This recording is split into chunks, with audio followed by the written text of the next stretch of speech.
नमस्कार मित्रांनो, मॅग्नेटिक मटेरियलच्या एका नवीन लेक्चरमध्ये तुमचं पुन्हा एकदा स्वागत आहे. आपण मॅग्नेटिक मटेरियलवरती ऑलरेडी 2 व्हिडिओ आपण केलेले आहेत. त्या तुम्ही बघा. तुमच्यात काही ज्या कन्सेप्ट राहिले असतील त्या पहिला क्लिअर करा, कारण आज आपण 2 नवीन कन्सेप्ट शिकणार आहोत ज्यामध्ये तुम्ही मोस्ट ऑफ द कन्फ्यूज असता. काय कन्फ्यूज असता की मॅग्नेटायझेशन म्हणजे काय, त्याच्यानंतर मॅग्नेटिक इंटेन्सिटी म्हणजे काय. या 2 कन्सेप्टमध्ये 50% मुलं तरी कन्फ्यूज असतात. आता सुरुवातीला मी तुम्हाला सांगतो मॅग्नेटायझेशन म्हणजे काय. काय बघा, मॅग्नेटायझेशन काय असतं. अरे पेनाला काय झालं, मॅग्नेटायझेशन. एक काम करूया, पेन चेंज करूया. हा, मॅग्नेटायझेशन. आता मॅग्नेटायझेशन याला तुम्ही एक करू शकता की समजा ही वस्तू प्रायव्हेट आहे, मी याचं प्रायव्हेटायझेशन केलं. प्रायव्हेटायझेशन म्हणजे काय, ह्याच्या आतलं सगळं मटेरियल हे प्रायव्हेट झालेलं आहे. त्याचप्रमाणे मॅग्नेटायझेशन म्हणजे काय, एखादा ऑब्जेक्ट किती मॅग्नेटाइज होऊ शकतो, त्याला म्हणतात मॅग्नेटायझेशन. लोखंड असेल, लोखंडाला मॅग्नेट लावलात त्याचं मॅग्नेटायझेशन होणार. ॲल्युमिनियम घेतलं त्याला मॅग्नेट लावणार, त्याचं मॅग्नेटायझेशन झालं. कॉपर लावलात, कॉपरचं मॅग्नेटायझेशन होत नाही. त्याच्यानंतर बरेच असे मेटल आहेत ज्याचं मॅग्नेटायझेशन होतं. पण मॅग्नेटायझेशन होण्याची प्रॉपर्टी आहे ती प्रत्येकाची वेगवेगळी आहे. कोण मस्तपैकी मॅग्नेटायझेशन होतो, कोण लूजली मॅग्नेट होतो, काही जण मॅग्नेटायझेशन होतच नाही, त्याला म्हणतात मॅग्नेटायझेशन. आता मॅग्नेट होण्यासाठी इम्पॉर्टंट गोष्ट कुठली आहे माहिती आहे. समजा हा एक कुठला तरी एक मेटॅलिक ऑब्जेक्ट आहे. त्या मेटॅलिक ऑब्जेक्टमध्ये असे मॅग्नेटिक डायपोल मोमेंट असतात. असे डिस्क्याव असे मॅग्नेटिक डायपोल मोमेंट असतात. त्यांना म्हणतात, त्याचा सिम्बॉल आहे एम. आता हे डायपोल आहेत ना, हे अलाइन नाही आहेत, रँडमली ओरिएंटेड आहेत. रँडमली ओरिएंटेड म्हणजे कुठेतरी असे सरबरीतसारखे फिरतायत. मग ह्याच्याकडे मॅग्नेटिक प्रॉपर्टी नसणार. पण जर मी याच्या बाजूला जर एक मॅग्नेट लावला, असा समजा मॅग्नेट लावला, तर काय होणार, हे जे अलाइन याचा इकडे आहे तो इकडे होणार. हे सगळे डायपोल मुवमेंट जे रँडमली ओरिएंटेड आहेत ते एका लाईनमध्ये ओरिएंटेड होतात. त्याला म्हणतात मॅग्नेटायझेशन. म्हणजे काय, आता कसे दिसणार बघा. मॅग्नेट जवळ नेलात, इकडे अलाइन इकडं आहे, याचं तोंड इकडं, याचं तोंड इकडं, याचा पण तोंड एका साईडला, याचा पण तोंड एका साईडला, याचा पण तोंड एका साईडला, याचा पण तोंड एका साईडला, याचा पण तोंड एका साईडला, याचा पण तोंड एका साईडला. हे म्हणजे असं झालं, वर्गात मुलं दंगा करत आहेत आणि टीचर तुमच्या क्लासमध्ये आले की सगळी मुलं शांतपणे बसणार. म्हणजे काय झालं, एका लाईनमध्ये अलाइन झालात, त्याला म्हणतात मॅग्नेटायझेशन. याच्यामध्ये डायपोल मोमेंट जे रँडमली ओरिएंटेड होते ते मॅग्नेटच्या संपर्कात आल्यावर त्याचं ते अलाइन झाले. मग हे किती अलाइन होणार त्या प्रॉपर्टीला बोलायचं मॅग्नेटायझेशन. काही जण एवढे अलाइन होणार, काही जण 50% अलाइन होतील, काही जण 20% अलाइन होतील, काही जण 10% अलाइन होतील, काही जण घंटा अलाइन होणार नाहीत. मग त्याची मॅग्नेट प्रॉपर्टी कमी झाली. आता मॅग्नेटायझेशन काढायचे असेल, magnetization M is equal to, तर डायपोल मोमेंट किती आहेत बघायचे, याचे डायपोल मोमेंट किती आहेत आणि याचं व्हॉल्यूमने डिवाइड करायचं.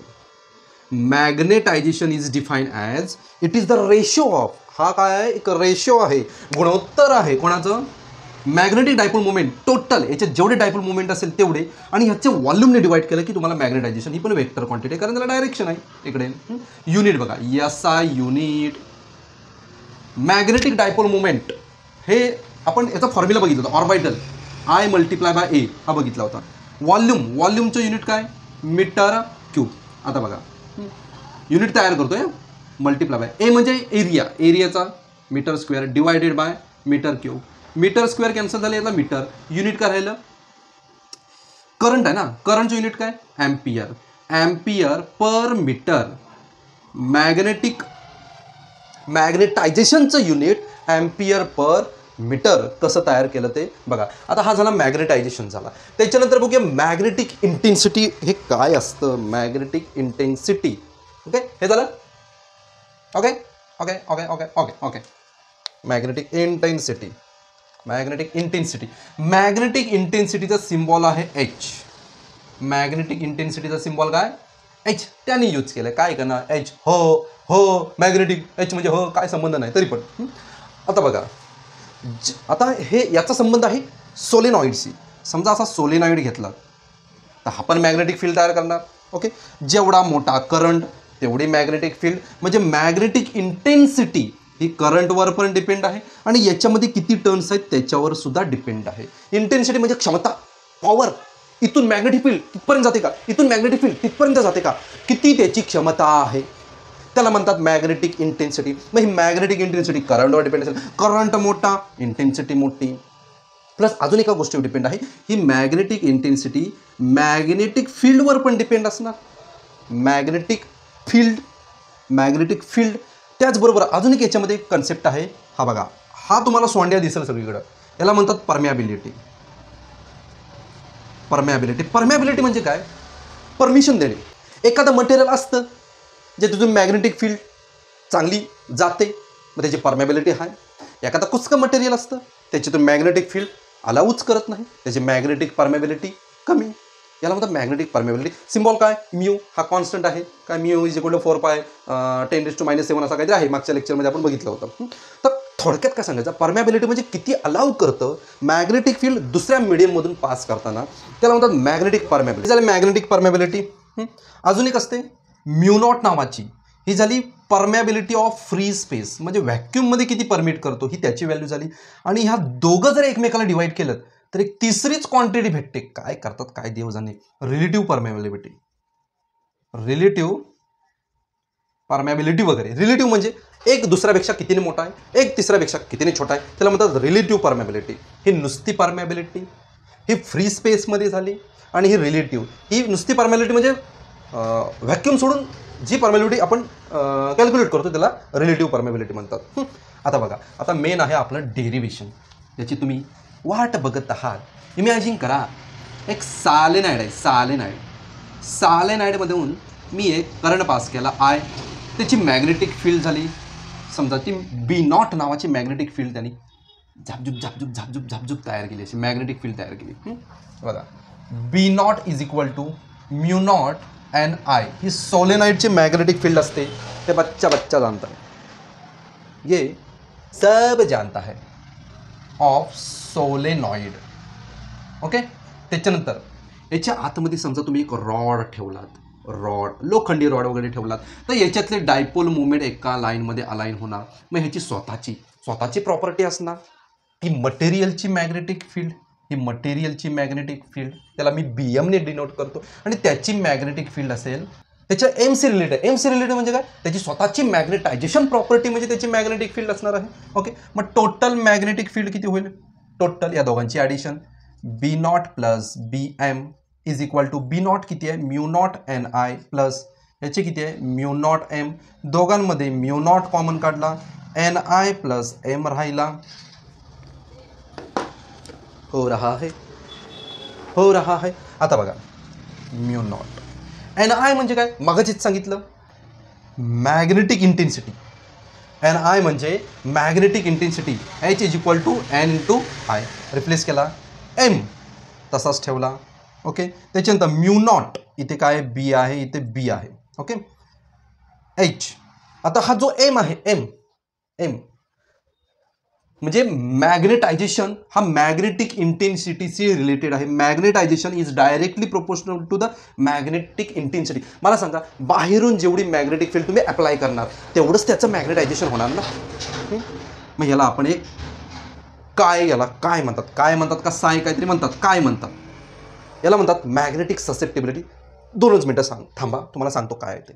इज इक्वल टू एमच्या जागी काय लागलं, साय H. ओके, आता याच्यामध्ये कॉन्स्टंट H बाहेर आला, 1 प्लस साय इज इक्वल टू ब्रॅकेटच्या बाहेर H. ओके, हा एक फॉर्म्युला तुम्ही यूज करू शकता. कुठला, हा. आता राहिलं साय म्हणजे काय, साय म्हणजे मॅग्नेटिक ससेप्टिबिलिटी म्हणजे मॅग्नेटायझेशन. आता मी किती मॅग्नेटाईज होणार हे माझ्या आतल्या प्रॉपर्टीवर डिपेंड आहे, हे माझ्या स्वभावावर डिपेंड आहे, हे माझ्या बिहेवियरवर डिपेंड आहे. म्हणजे काय, कोण किती मॅग्नेट होणार हे मॅग्नेटिक मटेरियलवर डिपेंड आहे.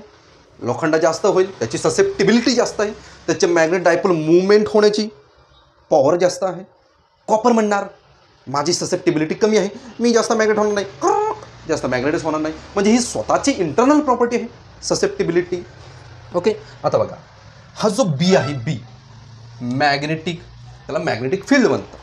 त्याचं मॅग्नेटिक इंटेन्सिटीचं आणि परमॅबिलिटीचं एक रिलेशन आहे, एक जुनं नातं आहे रे, जुनं नातं आहे. काय माहिती आहे, परमॅबिलिटी ही बी अपॉन एचवर डिपेंड असते. फिर से बता रहा हूँ, परमॅबिलिटी किती परमिट करणार हे मॅग्नेटिक फील्ड आणि त्याची इंटेन्सिटी एकमेकाला डिवाईड केलं, स्वतःचे मॅग्नेटिक फील्ड आणि त्याची इंटेन्सिटी पॉवर याचा रेशो म्हणजे परमॅबिलिटी किती परमिट करतो हेच येणार ना. ओके, आता बघा या एचला मी इकडे डिवाईड आणतो की बी अपॉन एच होणार, पण बी अपॉन एच किती आहे, म्यू. मग बीच्या जागी मी म्यू भरू शकतो, बीच्या जागी मी म्यू भरतो, mu naught 1 + psi h. This is a relation between permeability of free space, susceptibility and magnetic intensity. याच्यामध्ये अजून एक आहे, जसं की mu is equal to mu naught mu r. जसा हा रिलेटिव्ह परमेबिलिटी, हा पण तुम्ही याच्यामध्ये कुठे पाहिजे तसा याच्यामध्ये ॲडजस्ट करून भरू शकता. तर हा पार्ट होता मॅग्नेटायझेशन, मॅग्नेटिक इंटेन्सिटी. थोडासा कॉम्प्लेक्स असला तरी इमॅजिनेशन जर पॉवर असेल तर इझिली काढू शकता तुम्ही. भेटूया पुन्हा एकदा पुढच्या व्हिडिओमध्ये एका नवीन कन्सेप्टसह. तोपर्यंत कॉपी करा.